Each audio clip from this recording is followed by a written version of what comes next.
오늘 말씀은 히브리서 5장 7절 한 절 말씀 보겠습니다.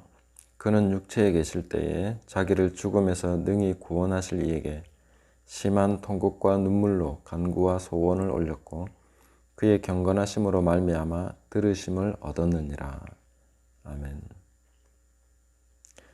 주님이 육체에 계실 때, 이 표현은 성육신 해서 이 땅에 계신 모든 시간을 얘기한 것은 아닙니다.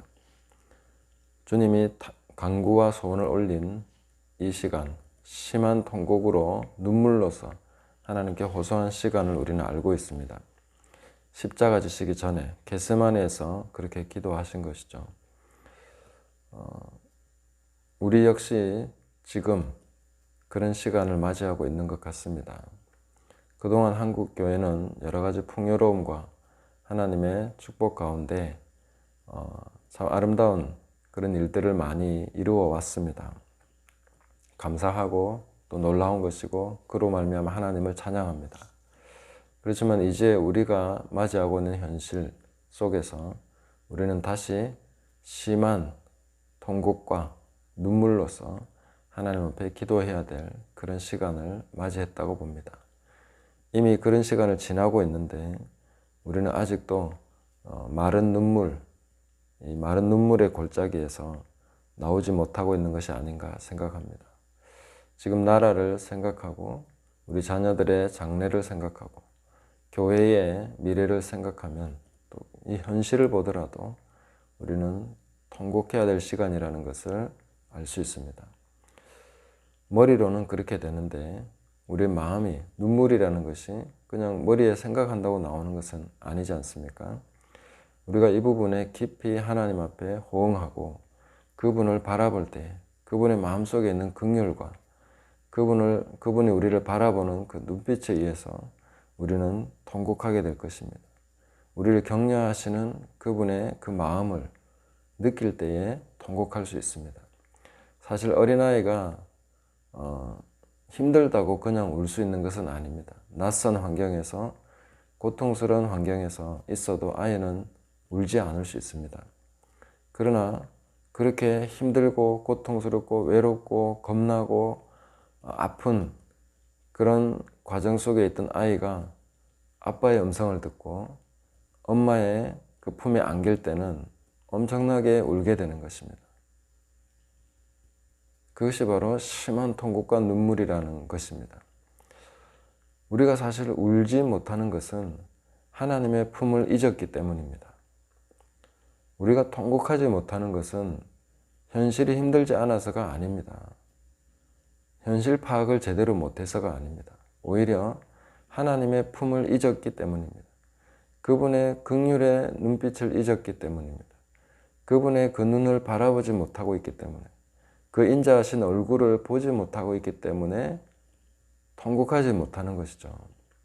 통곡하기 위해서는 자기를 죽음에서 능히 구원하실 이에게, 그 모든 것을 해결할 능력이 있는 분에게, 이 모든 것을 담당하실 수 있는 분에게, 이 모든 것을 받아주실 수 있는 그분을 바라보고 그 품에 안길 때에 비로소 우리는 통곡할 수 있는 것입니다.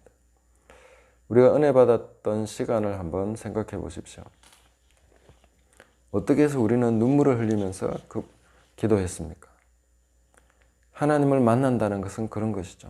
오래전부터 이미 모든 것을 준비하고 계신 그 아버지의 넉넉함, 그 모든 것을 용서하고 계신 아버지의 그 인자하심, 그 용서와 사랑을 느끼기 때문에 이미 그것이 나를 위해서 준비되어 있고 그런 모든 것이 그 하나님의 사랑으로부터 비롯됐다는 그 따스함과 그 평안을, 안전함, 내가 느끼고 안정감을 느끼기 때문에 통곡할 수 있는 것이죠.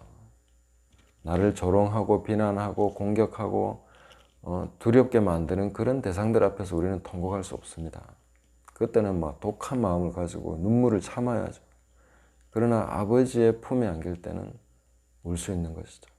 탕자가 아버지께 돌아와서 눈물을 흘리며 안길 수 있는 것처럼 우리가 오늘날 우리의 모든 상황과 모든 것을 해결하실 수 있는 능하신 그분, 그 모든 것을 우리를 위해서 준비하신 넉넉한 그 사랑 앞에서 우리는 통곡해야 됩니다. 그분의 그 따뜻한 품 안에서 우리는 통곡해야 됩니다. 우리의 눈물을 아낌없이 그분 앞에 쏟아내야 됩니다. 지금 우리는 그런 시간을 지나가고 있습니다. 그래서 오늘 제가 함께 나누고 싶은 말씀은 이것뿐입니다. 우리가 그분의 넉넉한 가슴 안에서 울어야 될 때입니다. 이 나라를 위해서 울어야 합니다. 이 조국의 교회, 내가 속한 이 지역의 교회를 위해서 울어야 할 때입니다. 우리 자녀들의 앞날을 위해서 울어야 할 때입니다. 너와 너희 자녀를 위해서 울어라 라고 말씀하신 그 주님의 말씀, 먼저 그 앞서 길을 가시면서 심한 통곡과 눈물로 간구와 소원을 올리신 그 예수님의 모범을 따라서 아버지의 인자하신 얼굴 앞에서 우리가 함께 눈물로서 하나님 앞에 나가는 그런 시간이 되시기를 예수님의 이름으로 축복드립니다.